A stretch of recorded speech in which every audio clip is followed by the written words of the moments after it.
యాదాద్రి భువనగిరి జిల్లాలోనూ triple R సెగ రాజుకుంది.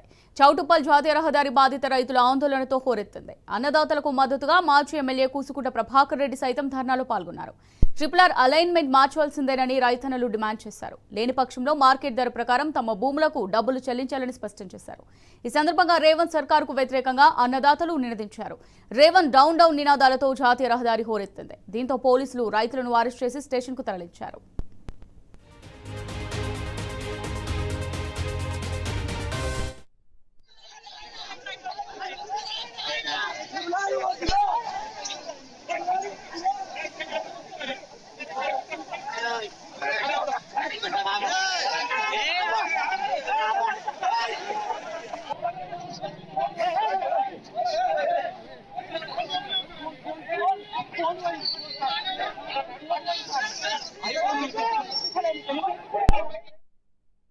Triple R road alignment మార్చినారు. అదే తూర్పు భాగానికి వస్తే అది భువనగిరి నుంచి మొదలు పెడితే చౌటుప్పల్ వరకు అలైన్మెంట్ అదే విధంగా ఉంచినారు.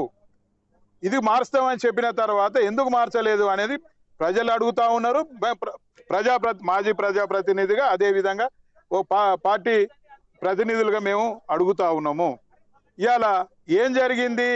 ఎవరికి మీరు లోబడి పనిచేస్తా ఉన్నారు?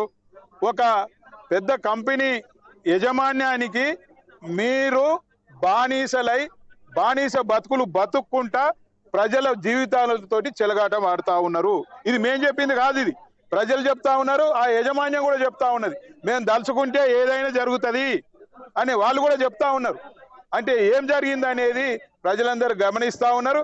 ఏదేమైనప్పటికీ మొన్న ఏదైతే ఇక్కడ ఎమ్మెల్యే గారు భూబాధితులను పిలిచి మార్కెట్ విలువ మేము ఏర్పాటు చేపిస్తామని చెప్పిర్రు, అదే విధంగా అలైన్మెంట్ మార్చామని చెప్పిర్రు. అది జరగాలి. అధికారంలోకి వచ్చిన తర్వాత మంత్రి అయిన తర్వాత కోమటిరెడ్డి వెంకటరెడ్డి ఒక విధంగా మాట్లాడడం, ఇక్కడ స్థానికంగా ఉన్నటువంటి వాళ్ళ సోదరుడు కోమటిరెడ్డి రాజగోపాల్ రెడ్డి మరొక విధంగా మాట్లాడడం జరుగుతుంది. 60 కిలోమీటర్ల దూరం అని చెప్పేసి ఆ రోజు మాట్లాడి అధికారంలోకి వచ్చిన తర్వాత కోమటిరెడ్డి వెంకటరెడ్డి మంత్రి అయిన తర్వాత ఈరోజు ఆ సమస్యని కానీ ఆ రైతుల్ని కానీ పట్టించుకోవడం లేదు. గడ్కరీ దగ్గరికి అనేక సందర్భాల్లో వెళ్ళినప్పటికీ కూడా ఈ ట్రిపుల్ ఆర్ రోడ్డు రైతుల సమస్యలను వారి దృష్టికి తీసుకెళ్లడం లేదు. ఈరోజు మునుగోడు నియోజకవర్గంలో చౌటుప్పల్ ఆర్డీఓ కార్యాలయం ముందు రైతులు ఆందోళన చేస్తున్నారు. స్థానిక శాసనసభ్యుడు కూడా ఇక్కడికి రాకుండా వెళ్ళడం జరిగింది.